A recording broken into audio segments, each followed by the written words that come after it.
Hello, this is Rudy Giuliani with Rudy's Common Sense.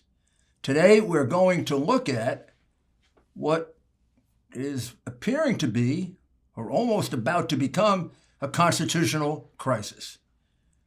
Constitutional crisis is not unknown in our republic. We've had them. They're always very jarring. They're always very difficult.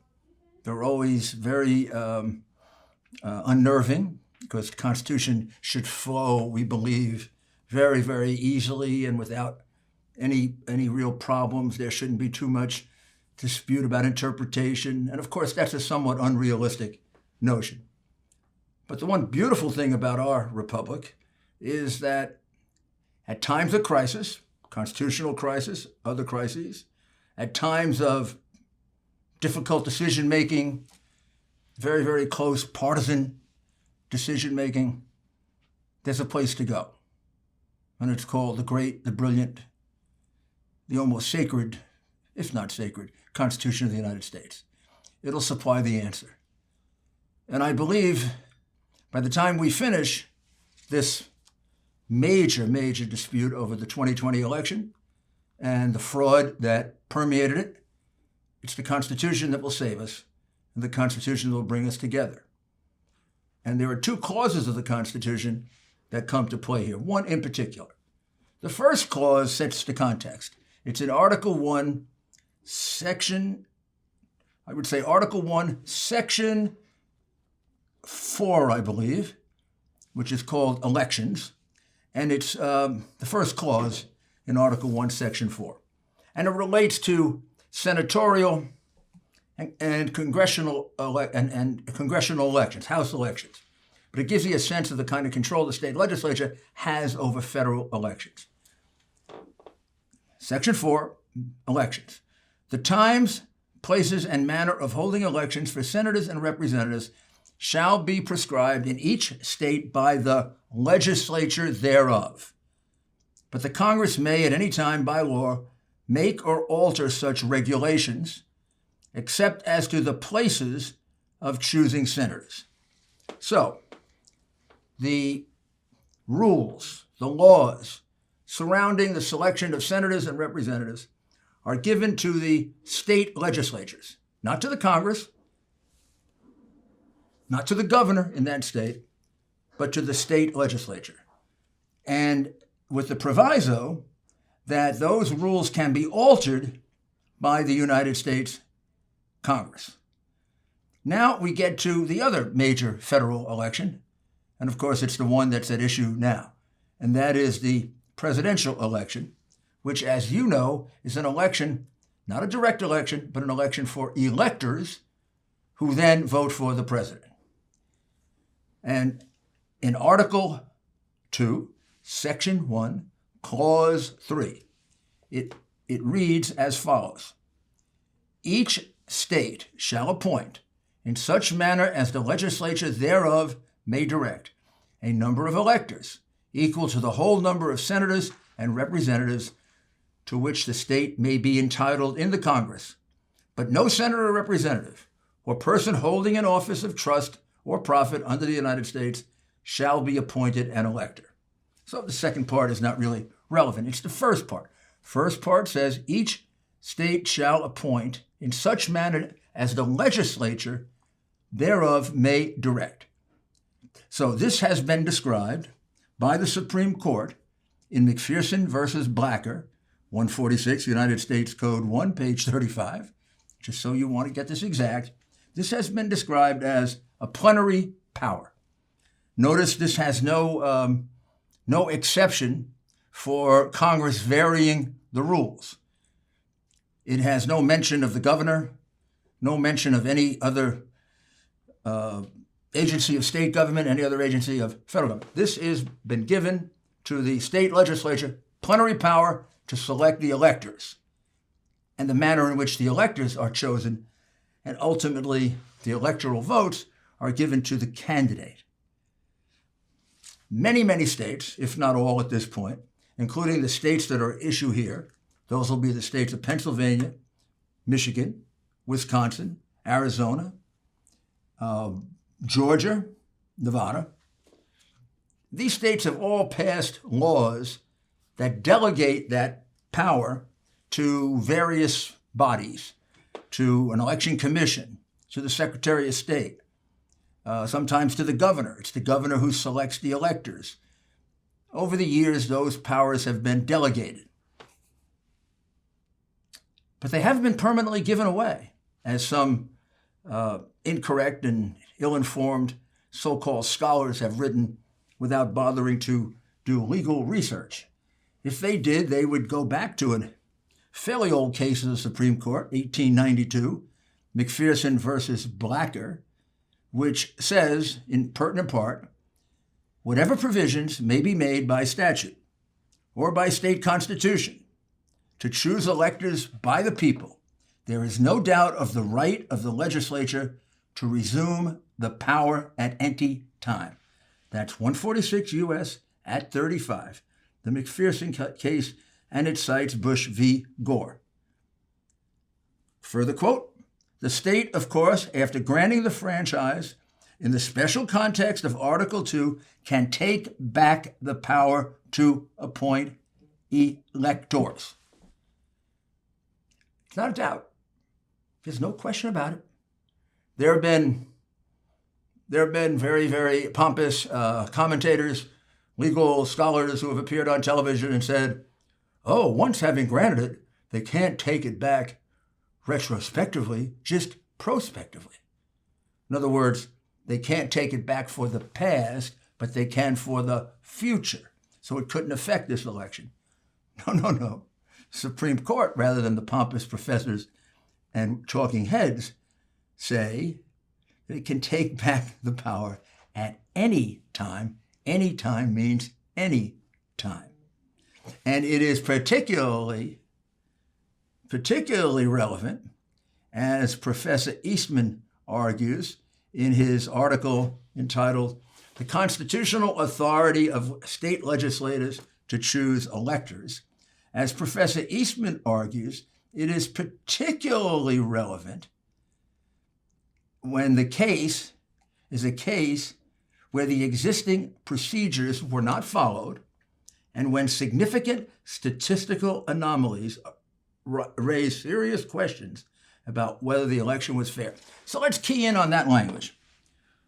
Where significant statistical anomalies raise serious questions about whether the election was fair. In those cases, those would be cases in which it was justified for the state legislature to take back its grant of power. Look at it this way. They granted that power to the governor, to the elections commission, to the county commissioners, to the Secretary of State. They granted it in good faith to be exercised fairly. If it's not exercised fairly, and it is certified on the basis of a false count of votes, or based on exceedingly unfair or fraudulent practices, the state, under the constitutional authority of the legislature, is issuing a false and fraudulent statement to the federal government. Now, don't we penalize those? Haven't we put single, individual, not so important as legislators, Americans in jail for false statements on matters significantly less important than this? Of course we have. So these words are very important, and these powers are very important. And we don't too often have fraud at this level. This is a major fraud that permeated this election. I won't say that it permeated every state. As we gather the evidence, it's becoming abundantly clear that this fraud was perpetrated in certain places where Democrats controlled cities in an insidious way, in some cases for half a century or more, where those cities have so many corruption convictions of mayors and aldermen and selectmen, and so many convictions for election fraud that alone would fill a book. I accomplished a lot in 2020 exposing the truth, establishing the relationship with you, working tirelessly for America. And I came to know the work and value of the people at American Hartford Gold. You see, You buy gold not only for what you know, but you buy gold for what you don't know. American Hartford Gold is the company you can trust when it comes to buying gold. They sell physical gold and silver delivered right to your door or inside of your IRA. In the precious metals industry, they are the highest rated firm in our country with an A+ from the Better Business Bureau and thousands of satisfied clients. Give them a call and tell them Rudy sent you. And be sure to ask them what I bought. And if you call them right now, they will give you up to $1,500 of free silver on your first order. Folks, these are uncertain times. The one thing you can count on to protect what you have worked so hard for is physical gold and silver. So don't wait. Call them now. Call 833-GOLD-777. That's 833-GOLD-777. Or text Rudy to 65532. Again, that's 833-GOLD-777. Or text Rudy to 65532. So they picked places where they could get away with it. They picked places where they could get away with it, and they could take advantage of a vastly new system that they had been waiting for 20 years in order to cheat. It's been 20 years now that we've been debating whether we should have broad mail-in ballots. There have been serious objections, bipartisan, to broad mail-in ballots from none other than Jimmy Carter and Secretary Baker. I think back in 2005 or so, where they warned that this is the form of voting that is the most insecure, the most open to fraud, and should only be used sparingly. Instead of taking that advice, the Democrats, using the excuse of COVID, all of a sudden, oh my goodness, it was like opening the candy store to the kids, or maybe opening Tiffany to the thieves. And now they got it broadly in many states. I mean, if you only have 500,000 absentee ballots, you can do a certain amount of cheating. But when you have 2.5 million, you can take back an election even where you're losing by 400,000 and 500,000 and 600,000, and that's exactly what they did.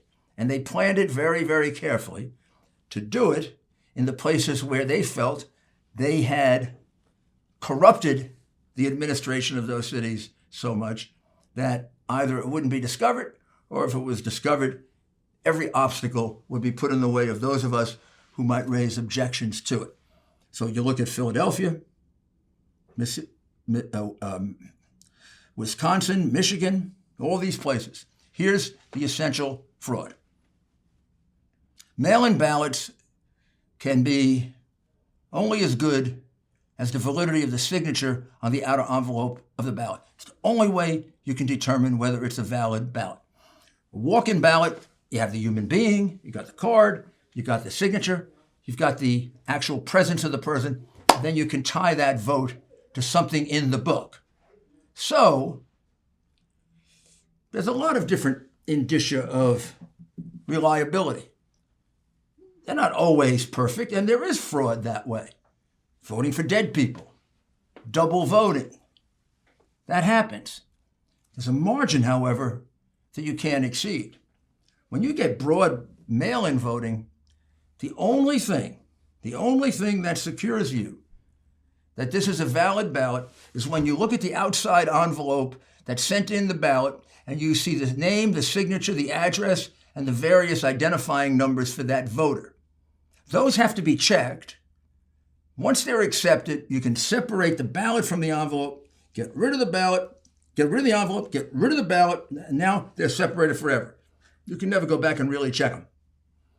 That's why they have to be subjected to independent scrutiny at the time that is done. In the case of absentee ballots, that had been the case from time immemorial.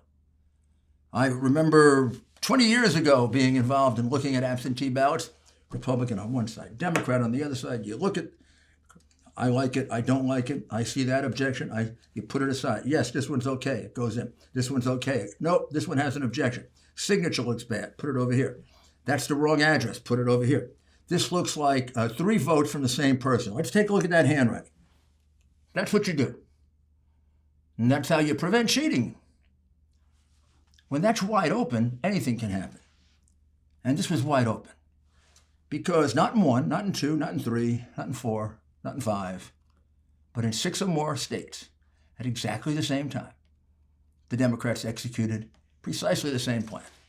They decided for the first time ever, we are going to exclude en masse all Republican inspectors in the cities in which we have corrupt control and therefore can push them around like they're cows. I say cows because they put them in corrals. Put them in corrals. Yep, put them in corrals. They put them in corrals so far away that they couldn't possibly see anything on the ballot. Despite objection, despite anger, despite a little bit of, I wouldn't call it fisticuffs, but physical encounters and pushing and shoving, Republicans never got close enough to see a single ballot in Philadelphia. Every single mail-in ballot in Philadelphia was put in secretly, only viewed by one Democrat employee of the very honest Democrat administration in Philadelphia, the administration that has more election fraud convictions than any in the country. And you want me to believe they weren't cheating? Do I look like a fool? Do you look like a fool? How many ballots between Philadelphia and Pittsburgh? And then if we want to add in Delaware County, 882,770. That's what I said, 880,770. And these phony courts want to tell us this wasn't a fraud? Just exactly why would you go through the trouble of getting corrals and of pushing all the Republicans out and not letting them see a ballot if this was a good, honest, pristine ballot? Why? Why would you create this problem? Why would you put this cloud over the election? Just because you're stupid? Or were you doing it so you could stuff the ballot box? And by the way, the proof is in the accomplishment. Let's look at Pennsylvania.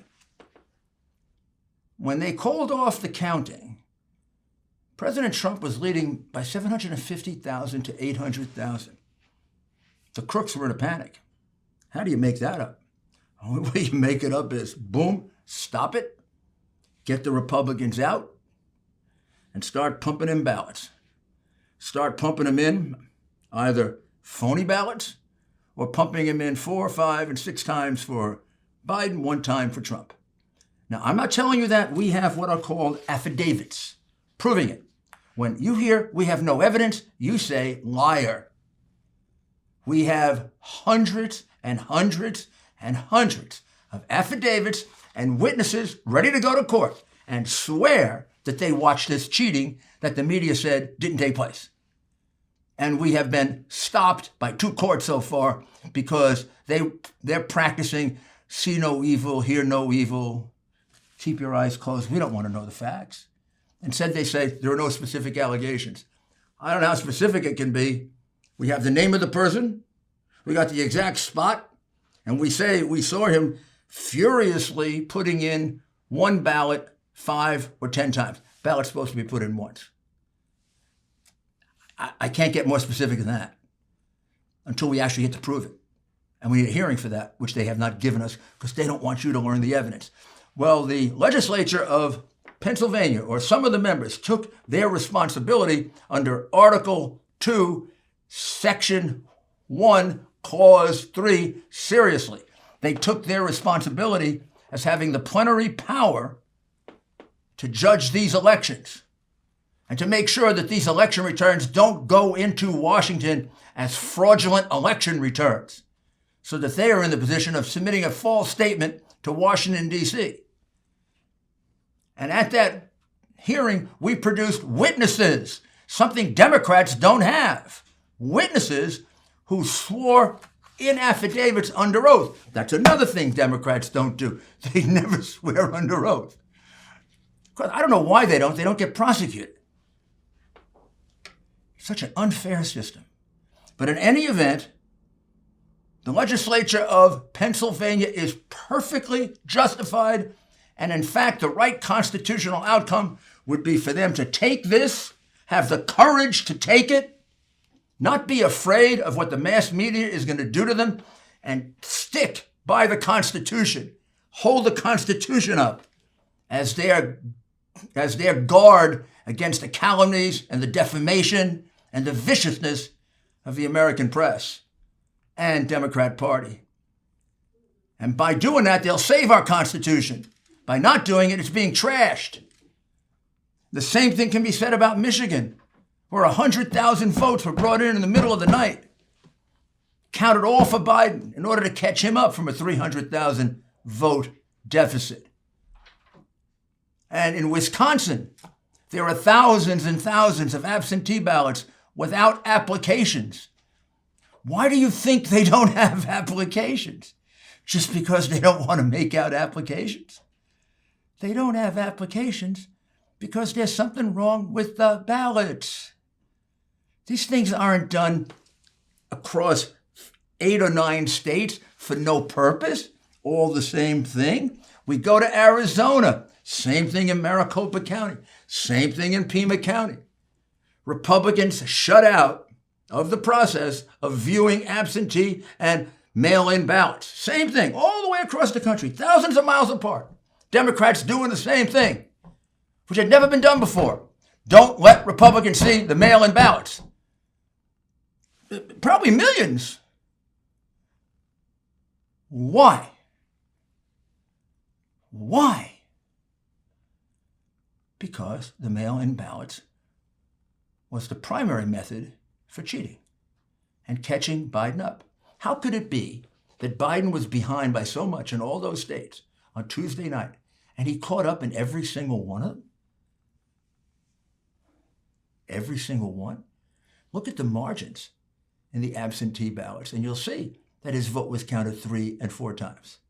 Compare the ballots, and you'll see. And why is it they won't show us the ballots? Why is it they won't show us the signatures? Why is it they won't show us the envelopes? Because they're hiding the evidence, and so far the courts are helping them in covering that up. My friends, if you want to help preserve America right now, while you still can, join AMAC, the Association of Mature American Citizens, the fastest growing conservative group in America, especially for those age 50 and up. Joining AMAC gives you access to money-saving benefits, cutting-edge news, and a great bi-monthly magazine. More importantly, AMAC fights for you. A socialist storm is brewing. Our constitutional republic has rarely faced the perils we do today. Edmund Burke said it best. All it takes for evil to prevail is for good people to do nothing.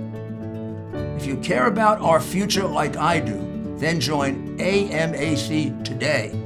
Over 2 million conservatives like you and me have already joined AMAC. Stand with us by joining right now. Just go to amac.us/Rudy. That's amac.us/Rudy.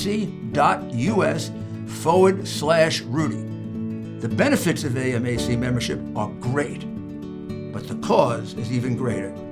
Join today at amac.us/Rudy. In the state of Nevada, very similar, no observations at all for the ballots. They just went in. Republicans never got a chance to observe, more than the margin of victory at stake. But also another mistake. Instead of, under state law, examining the ballots, physically, they put them in a machine. The machine was set so low it approved any ballot. The machine, without any doubt, renders those votes completely, absolutely invalid. They weren't even examined by a Democrat official, and they were examined by an incompetent machine which is not allowed under Nevada law. That one has to be taken by the legislature, and that vote has to be changed. And then we get to Georgia. And Georgia, again, broadly and widely, has mail-in ballots submitted where there's no neutral inspection of any kind. None. Very small margin. A lot of ballots not counted. A lot of illegal ballots. And here's one where the legislature has to have the courage to stand up to what will be a torrent of criticism, to do the right thing. When did that become something that didn't drive us in American politics? You know how many legislators I've dealt with in the last 2 weeks? Explain this to them. I said, this is terrible. This is terrible for our country. Yes, I can see this. I can see this evidence. But I'd be harassed. I'd be seen as some kind of a right-wing nut. Yes, the right thing to do, but I don't know. Now we got to group together in each state.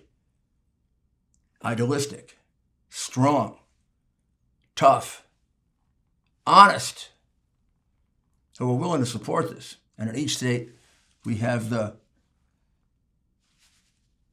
reluctant. When our liberty is at stake, when our rights are being taken up from us, that's when this has to end. That's how we became a free country. This ended. There are times to be afraid, and there are times to overcome your fear. Look, these Democrats are not the Democrats of old, and they're not most Democrats. They're a bunch of sick people. Sickness goes back to Clinton, and it continues to today. They're crooks on a scale that we've never seen before.